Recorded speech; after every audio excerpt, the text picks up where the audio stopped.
that is going to help us out. That's my co-host, Tracy. Tracy, you there? I am. I am a resident expert, and I am here, and I am excited to talk about why Ask Brien is spelled with an E. Woohoo!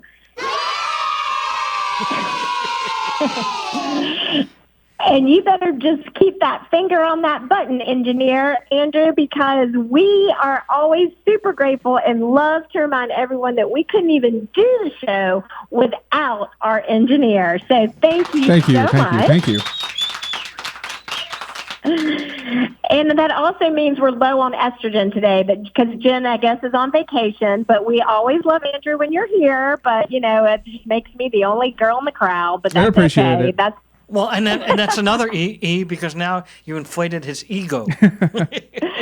Yes, well, that was by design. But I will keep Peter in check as much as I can. Good luck. Okay. Like in that movie with, what's that movie, Taken? Good luck. Oh, goodness. Okay. Well, so yes, we couldn't do the show without the engineer, but we also could not do the show without our experts. And we've got a fantastic expert today. Cannot wait to introduce you.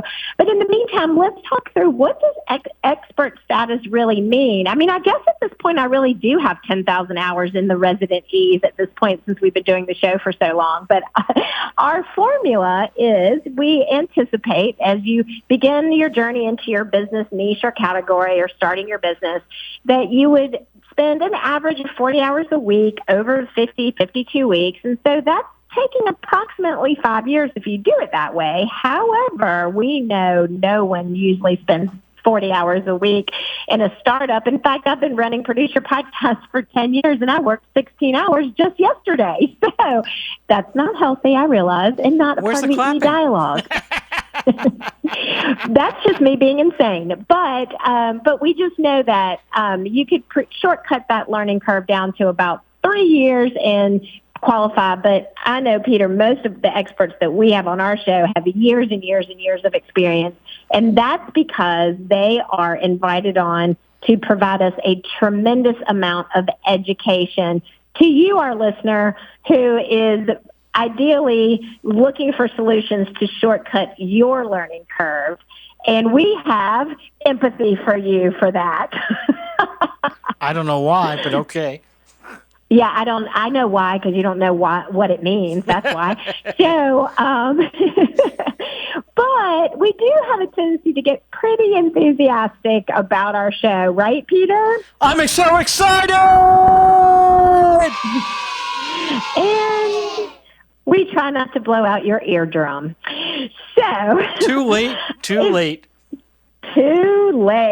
Okay. Well, I have a lefty that's my favorite. And what do you think about that? Do you want to just literally tee me up for it so that I can share my favorite E? I must have watched that movie 1,000 times because every time I announce it, I'm remembering that scene. And everybody was looking at the cars and they were going, Grease Lightning is... Take it away. Electrifying. Woohoo! All right. Well, let's bring on our real expert today instead of the E expert. Well, let's see if he's still around because he might have said, what did I get into? I have to call my publicist. This is not what I thought. But if he's still around, are you there, Charlie? Yes, I am. Okay. With that little, I like that little part there where you took a couple of seconds and like, maybe we got rid of him. All right. How are y'all doing? We're doing great. So, questions for you. I know we're going to be talking a little bit about the your current venture right now, but before we get in there, people want to know a little bit about who you are and what your background is before we get into this latest thing about dreams. So, can you give people a little bit of a background? Absolutely. I used to be in the music industry. Since I was a kid, I was always such a dreamer. I didn't want to take the normal path in life. But I actually buried a dream. When I was young, I always wanted to be an athlete, and I was always overweight, morbidly obese. And so I wanted to do something that was more realistic. So I just wanted to be a businessman. And I grew up in Atlanta, and I formed what became one of the biggest management companies in all of hip-hop. And at the height of my career, after winning Grammys and selling, 40 million albums, I was diagnosed with a brain tumor. And I wanted to reinvent my entire life.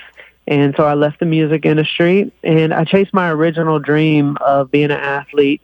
And over the next, year and a half, I lost 130 pounds. I reversed my brain tumor. I did an Ironman in New Zealand. I rode my bicycle from Santa Monica to New York. And my dream came true. I became a Nike athlete, and I was in the biggest Nike commercial of all time. And that's when I wanted to dedicate my life to making other people's dreams come true. So now I run a foundation called the Dream Machine Foundation, and we literally make dreams come true every day. And on Saturday, we have a big mission. We're going to attempt 1 million acts of kindness in one day. So that's a little bit about me.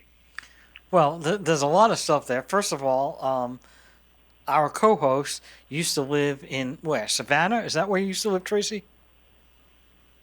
In where? Savannah? Oh, okay. Well, so I lived in coastal Georgia, but it was about an hour south of Savannah. Oh, an hour south. Oh. Because he's from Atlanta, so I figured, right away you got that instant connection.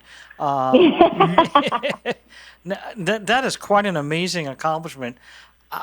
First of all, I didn't think that just because you lose 130 pounds that could do anything to reverse a brain tumor. That was like, wow. I never would have. Two separate things. I reversed my brain tumor by getting rid of all the inflammation in my body. I went vegan, plant-based, completely alkaline, and getting away from all the toxins and the stress. My body was able to heal. In the meantime, I was able to lose weight as well by being very healthy and active. Well, I mean, the Ironman is not exactly a thing. What are the requirements for an Ironman? Is that like a triathlon where you're doing swimming, bicycling, yeah. and that's a lot. It took me 16 hours to finish. I came in second to last place, but it was really, really awesome. My flight to New Zealand was actually shorter than the amount of time it took me to do the Ironman. Swim, bike, run. 16 hours. How long did it take you to go from Santa Monica to New York on a bicycle? It took me 3 months because everywhere we went, we helped people and we made people's dreams come true. So we took our time because in each city we stopped and actually, helped people who were in need. Wow, that is some long ride.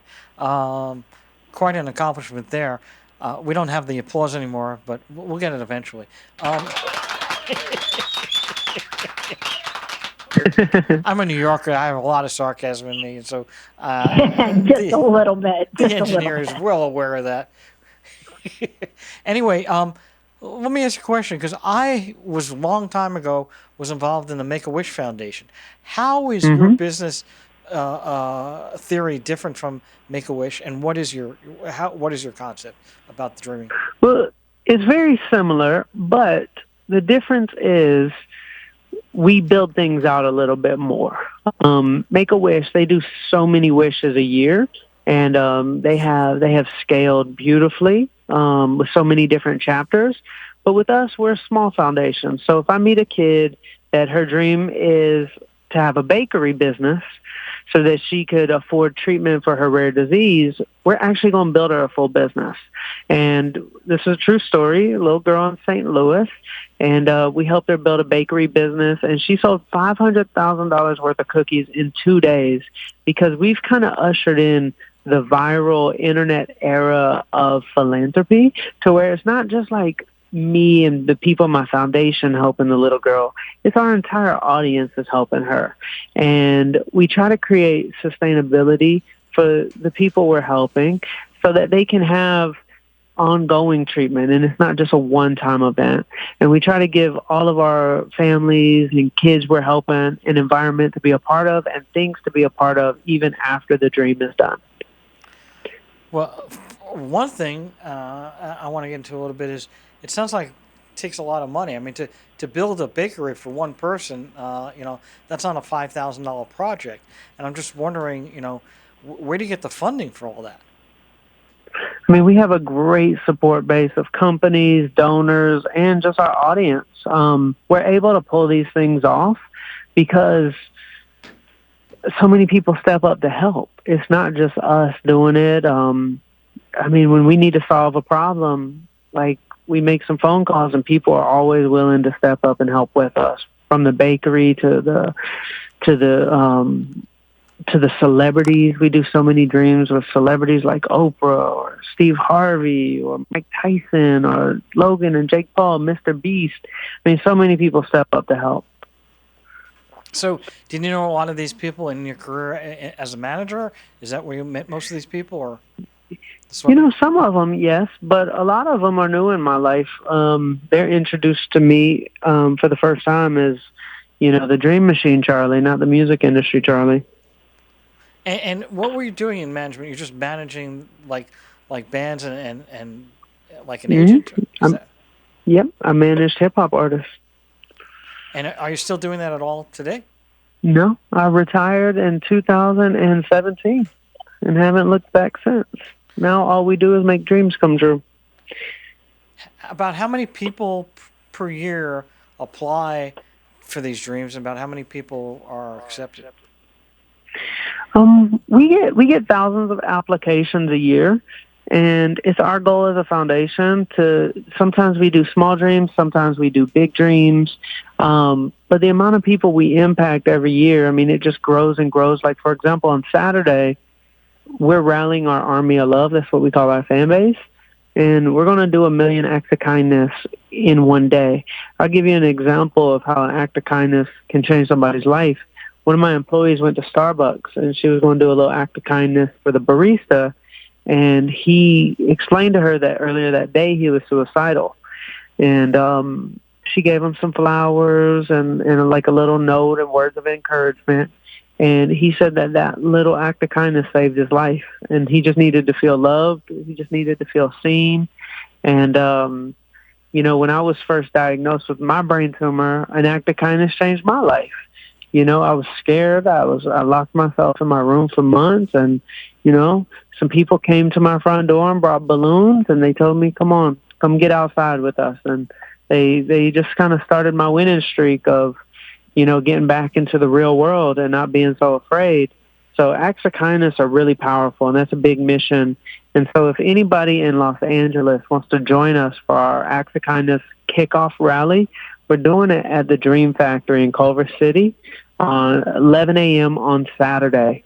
We're all going to meet up. We're going to do a big kickoff rally, and then we're going to hit the streets and do our acts of kindness as we attempt 1 million in one day. So, people don't necessarily know what that address is. Do you have the address for the Dream Factory? Yeah. 5856 Adams Boulevard, Culver City. That's 5856 Adams Boulevard, Culver City. And is that like a building or a street? Mm-hmm. It's a building. So are there going to be people there? Oh, yeah. We're going to expect a couple hundred people. So if any of our listeners wants to go, they can go down to 5856 Adams Boulevard, Culver City. What time on Saturday?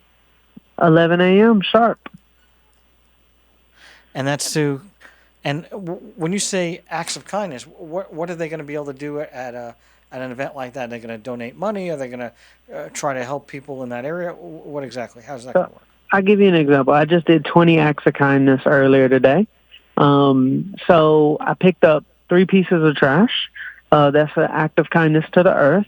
So we can't forget about the earth when we're doing acts of kindness. I also went into Sprouts and bought a bouquet of flowers, and I passed them out to strangers, and it just always brightens their day. And I also purchased Once Upon a Coconut, which supports our foundation. It is now in Sprouts. So, and I donated to 2 other nonprofits. So at checkout, I did a roundup feature, and standing outside of Sprouts was 2 young ladies that were working on donations for a foundation. So I donated to them as well. So just in 15, 20 minutes, I was able to rack up 20 acts of kindness. So just imagine if we all did it for hours. each one of us. I mean, it's really easy stuff, but it really goes a long ways in people's lives. Now, do you accumulate or write down points or something when people are doing these acts of kindness, or how do you know how many? Yeah. We have a kindness tracker on our website called millionactsofkindness.com. So every time somebody does an act of kindness, they push a button and it adds to the total. And throughout the entire day, we're able to see all the acts of kindness that people are able to do. So that website is million or millions? Millions? Millionactsofkindness.com. So millionactsofkindness.com. Yep, millionactsofkindness.com. And then you can join the web. When you get to the website, you can join and become a member. Is that correct? No, you just tap the button if you do an act of kindness.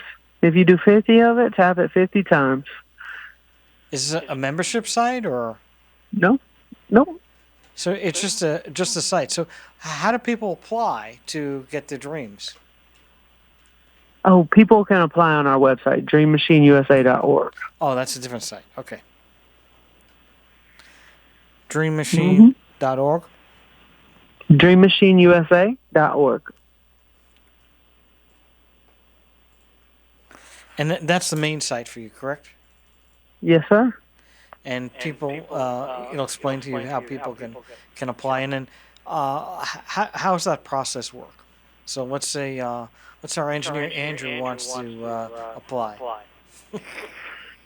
He would go on the website, he would fill out the form, and our dream finders, we look through the dreams every single day.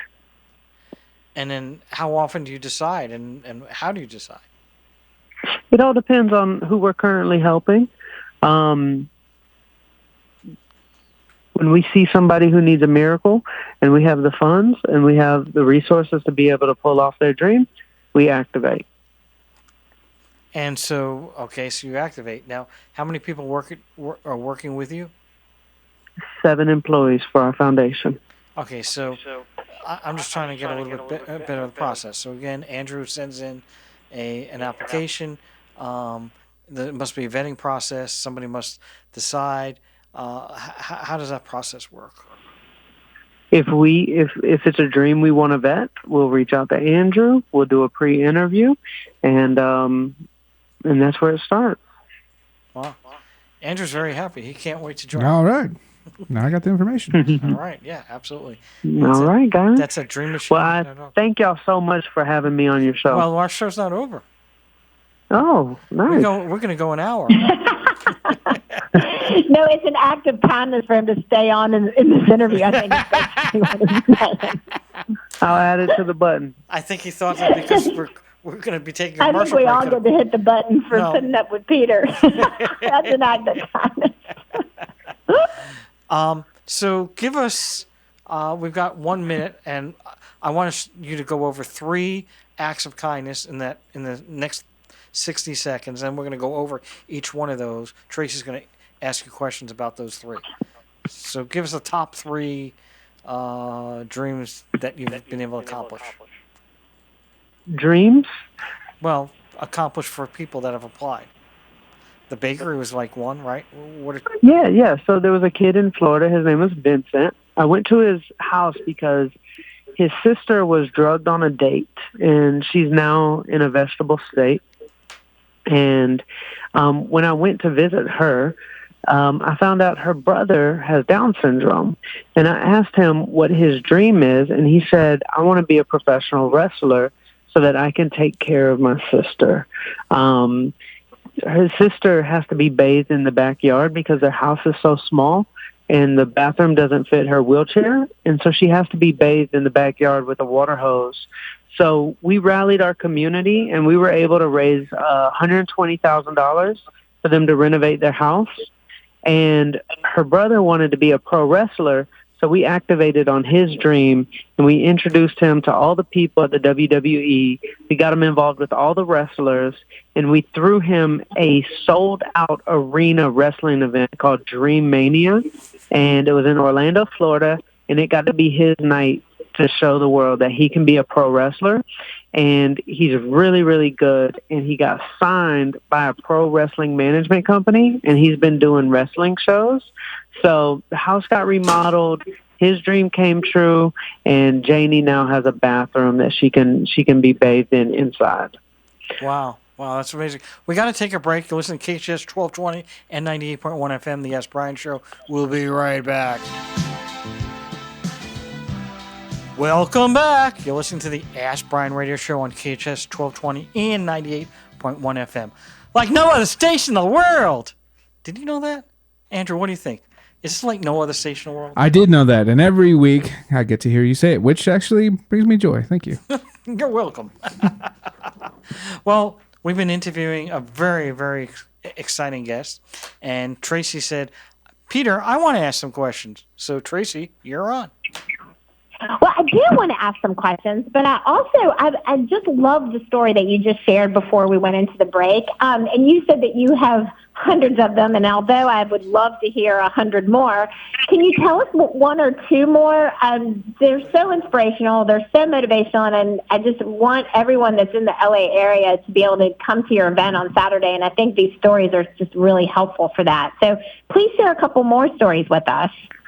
Yes, ma'am. Yes, ma'am. Well, there was an Easter that I was going to Target and found out the Target was closed on Easter, so I ended up going to the grocery store.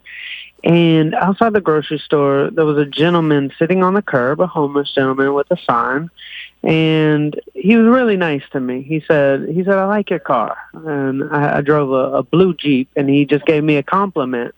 And I was like, that was good energy. I'm just going to go talk to him. And I ask everybody, I say, what's your dream? That's always where I start when I get to know somebody. And he said, my dream is to have my artwork in a museum or in an art gallery. I said, can I see some of your artwork? And he said, you could Google me. I said, really? He said, yeah, just Google Richard Hutchins, world famous artist. And come to find out, this man used to be a world famous artist that painted for so many of the biggest celebrities like Muhammad Ali and Richard Pryor and so many other celebrities from back in the day. And here I am standing in front of this man, and he's homeless. And I asked him what happened. He said, well, be fully transparent. I went to prison for several years, and I did all the murals in the LA County Jail while I was in prison. And when I got out, I had an art studio down in Santa Monica, and it caught on fire. And ever since then, I've just been in a troubled place, and I'm not willing to do anything illegal again in my life. So I don't want to go back to prison. So I live in a homeless shelter, and sometimes I live on the street. And I said, well, let me talk to my team and see if we could do anything. So I went and met with the dream team, and I said, guys, what if we help him build his art business? And what if we get him some customers? And what if we throw him an art show? So we wanted to throw him a red carpet event art show in Beverly Hills. And so we got the Sofitel to team up with us, and we invited out hundreds and hundreds of people, and they all showed up, and we sold that night at $30,000 worth of art. And then we launched his website. And when we launched his website, the internet went crazy, and he sold over $300,000 worth of art. And Oprah bought a painting live on television. We had no idea she was going to do this. We just thought we were doing a TV interview with Entertainment Tonight. And during the interview, Oprah walks out, and she said, I want to buy a painting. And Steve Harvey bought a painting, and so many other celebrities stepped up to help. And we were able to get Richard into a home, and his art is now world famous once again. Wow. That is so amazing. I love it. That's Thank so you. fantastic. And so I understand your journey healing story and how you basically had a major transformation going from the high-paced, stressful music industry into this more of a inspirational journey around making people's wishes come true. What was the biggest challenge that you faced in terms of moving from, and there's just, there's a lot involved in being a manager for an artist, the music industry. There's a lot of ego connected to it, a lot of financial benefits from it. What are some of the challenges that you faced in the transformation? And you say you never looked back. So I'm just curious, was there any transitional time that was challenging for you around it? Yeah, it was really scary at first because I didn't know how I would ever make money again. But I realized I had spent my whole adult life just focused on making money, and I buried my real dream of being an athlete. And so I was like, you know what? If I die, I'm going to die chasing my dream. And if I live, then I got to experience my dream. So I was like, you know what? Forget it. Luckily, I was very conservative and I saved all my money from my days in the music industry. And it allowed me to be able to walk away, and because I had a nice little life savings. But when I walked away, my lifestyle changed dramatically. I moved in with roommates, it was kind of like a rebirth for myself. It was like I was like a college kid again, and I was not spending money and trying to save as much as possible because I'm just out here chasing a dream, not making, millions of dollars anymore. And it was a great, amazing experience. And when I started my foundation, the struggle still continued financially because I told myself I'll never want to pay myself a salary. I want to do my foundation as a real labor of love. So I had to find other ways that I can make money. And very fortunately, I get booked to do keynote speeches, and that's how I'm able to make a living. And it's what allows me to focus full time on making dreams come true. So it was a scary jump, but I definitely had something bigger helping me. I definitely didn't jump alone because every single thing seemed to work out exactly perfect. Wow. Oh, we love that. Well, we're going to take a break for our sponsor, and we will be right back to hear more of this amazing story. Well, thank you, Jen. All right, so we're back. Tracy had some more questions, and go ahead. Yeah, so I was in looking at I wanted to pivot a bit because I love to pivot, and I wanted to talk through. You've mentioned and really spoken in a lovely way about your team, both on the air today and off the air. Can you tell us about the team that you've built for your foundation, and what are the roles that they play? How do they support you? Yeah, so we call it the Dream Team, and it's such a blessing because I get to work with my best friend from middle school. He came on this journey with me. I was touring across America, making people's dreams come true, and I picked him up, and I call him a dream hitchhiker. And he's gone on this journey with us. And then you have this young lady named Neve, and she's a real dreamer. She's from London, and her dream was always to come to America and work for our foundation. And she did that, and now she's our CMO, and she's also my manager. And it's just such a blessing. We got amazing filmmakers, amazing editors. We have amazing volunteers. We have our amazing Dream Factory where we all work out of in Culver City. And it's our event space as well and our community center. So, yeah, it's just a great team. We call it the Dream Team. I couldn't do it without them. Well, that's fantastic. What were some of the challenges that you faced in building this team? Well, many challenges because there's so many different reiterations of our team because as a foundation, we hire young people. So it's like a starting point for people. So people come, and then it's time for them to go chase their dreams. So for anybody who works with our foundation, I just want them to get as much experience under their belt, and then I want to send them off to go achieve their dreams, whatever it is in life. So, the team changes over time. There's a few staples that stay there forever, but then there's people who come and go. And, it's every time we're making a dream come true, it's a new experience. So it's like, I've never built a cookie business, so we all got to figure that out. I've never built an art business. We got to figure that out. I've never helped somebody become a pro wrestler, so we got to figure it out. And we do these things in a matter of weeks. So we work really hard. We try to pull off miracles, but that's the dreamer's journey. Like, you have a big idea and you go for it. And it always seems to work out. Wow, that's amazing. I noticed on your website that you are Sprouts Farmers Market is one of your official partners. They're your official grocery partner. How do you go about getting partners, and do you get paid partnerships? So Sprouts wanted to support us in our coconut water. So we started a coconut water company called Once Upon a Coconut to fund our mission of making impact. And it's doing really good. And Sprouts wanted to carry our coconut water to support our mission. So we're very fortunate because that's our first national grocery store chain that's supporting us. And we launch on Saturday in Sprouts. But reports have been coming in that many of the stores have already sold out, and we haven't even launched officially. It's just been in the stores the past 3 days as people have been stocking it. But our Army of Love has been running to all the Sprouts and buying Once Upon a Coconut. So there are companies that love sponsoring our foundation and donating to our foundation, which is a real big blessing on how we're able to pull these dreams off.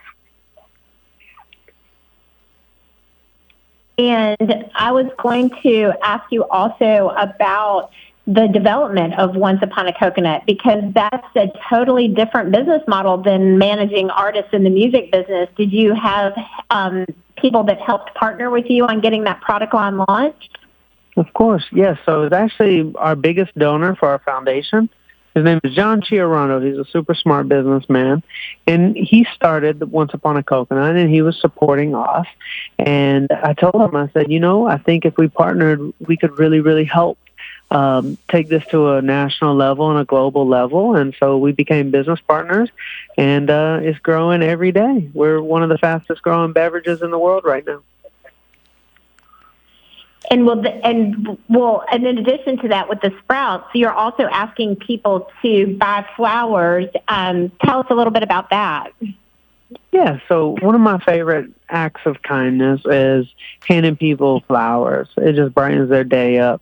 So Sprouts has a special Charlie Rocket bouquet, and Sprouts also has Once Upon a Coconut, and it's also good to go buy food to feed the hungry. So just sending somebody to Sprouts is amazing way to help people. And, even when you're checking out, you can do a little roundup feature for the nonprofit that Sprouts is supporting. And, yeah, I'm just very grateful that Sprouts is supporting our mission. Wow, that's amazing. We got to take a break, Trace. We'll be right back. You'll listen to KHTS 1220, 98.1 FM, The Ask Brien Show. We'll be right back. Welcome back. You're listening to The Ask Brien Radio Show on KHTS 1220 and 98.1 FM. With our great guest, Charlie Rocket, and Tracy. Tracy, you had some more information you wanted to ask. Ask away. We are very excited to share all of this positive energy and love through the Dream Machine and the Million Acts of Kindness.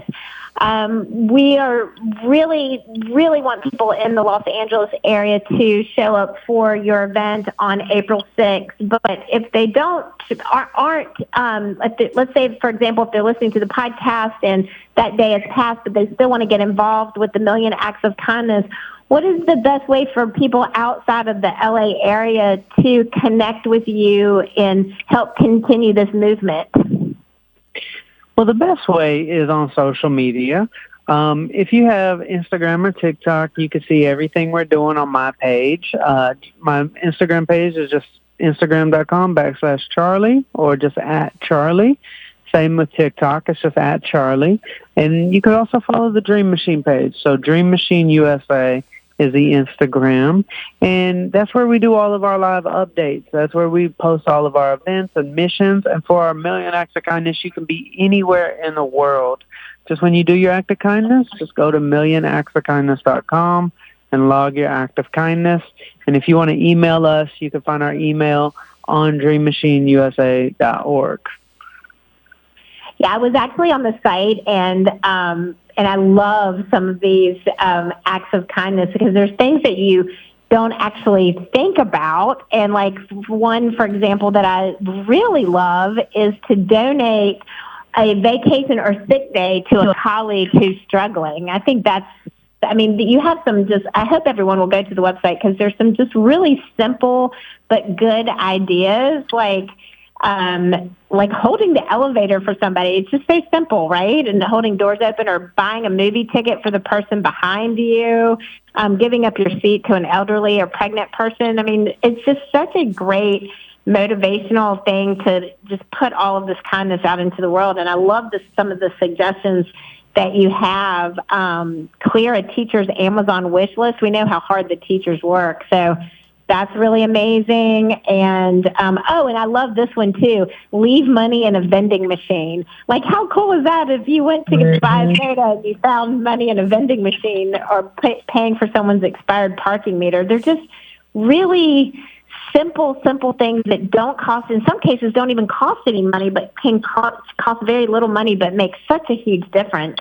Did you come up with this list? Me and my team did. We searched the internet for examples, and we compiled everything together. We did some brainstorming ourselves, and we just put it together. I love buy a lottery ticket and give it to a stranger. How cool would that be? How cool would that be if someone handed you one of those $1 billion Powerball tickets and you won? Mm-hmm. And I'm always a big advocate for paying off a student's lunch debt. But I think one of the most amazing ones that you have on your list is to be kind to yourself. And I think that's something that we often forget that counts as an act of kindness. So I really honor that you have being kind to yourself on this list. And if you are really feeling the motivation and you want to listen to this episode all over again, if you're listening live right now, or if you want to check out the DreamMachineUSA.org site and find more of these kindness items, we invite you to do that. We also invite you to subscribe, follow, and download the Ask Brien podcast, where you will get this episode and all of our back episodes as well. And that is the Ask Brien, that's BRIEN podcast. And you can find it on all of your listening platforms. And we just super appreciate you being on the show with us today, Charlie. Thank you guys so much. I appreciate y'all. I just had one last question. I know you got to leave quickly, and that is, so do you have a calendar or something on your website where you'll tell them, for instance, April 6th is a next event, right? But you have other events and other things going on. So when you get to the website, people can just find out what the next event is, correct? We do it on Instagram. Instagram is our main source of information. And that is the one, that's not Charlie, that's the other one, the Dream Machine, correct? Both. Okay. Both. So they're in both places. Wow, that's amazing. Great. Well, we'll have those linked into the show notes of the podcast, so you'll be able to connect directly to them and find out more information there.